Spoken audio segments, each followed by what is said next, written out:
पुरपतिं भजवेश्वनाथं सदशिव ताण्डव स्तोत्र प्रारंभ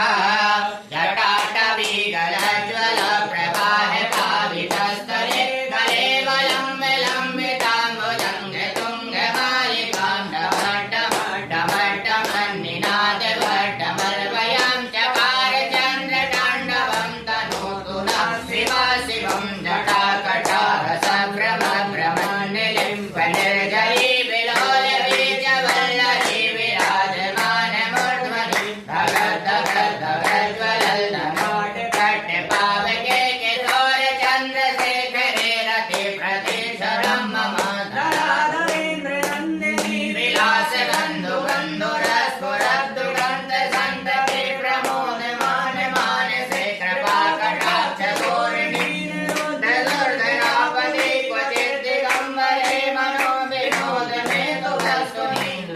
भुजंग पिंगल स्वर पड़ामणि प्रभा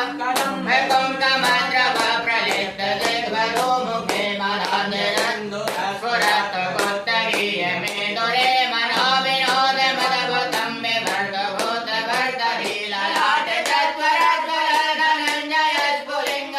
निपीत पञ्चदायकं नमन्निलिं विनायकं सुरामयूखरे भया विराजमान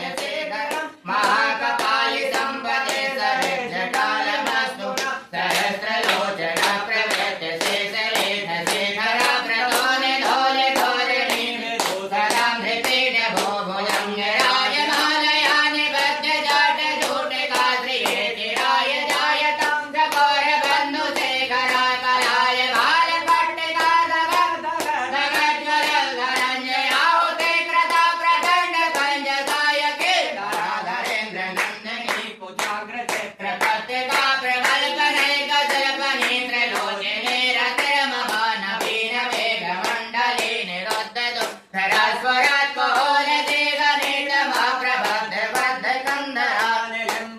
धरीधरस्तनोतु कृत्ति सुन्दरा कलानिधान बन्धुराश्रियं जगद्धुरन्धुरा प्रफुल्ललील पङ्कज प्रपञ्चकालिका विकण्ठकण्डलीरुचि प्रबद्ध कन्दरं सुरक्षितं पुरक्षितं मकर्षितं मकर्षितं गजाक्षितान्तकर्षितं तमन्तकर्षितं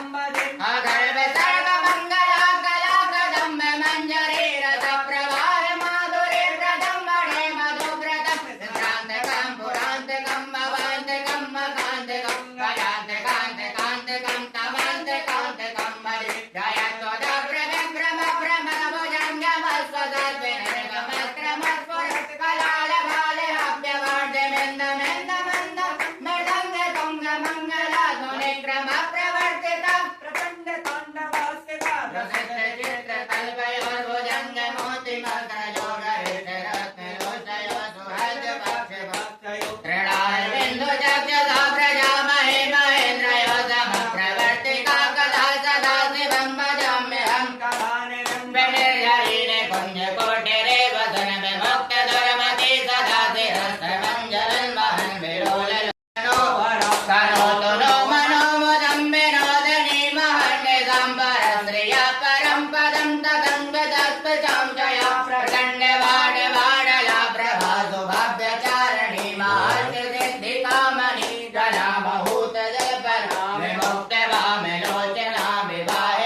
विमोहिनं हृदयेनां दुसङ्गरस्य चिन्तनं पूजावसाने समये दशवक्त्रगीतं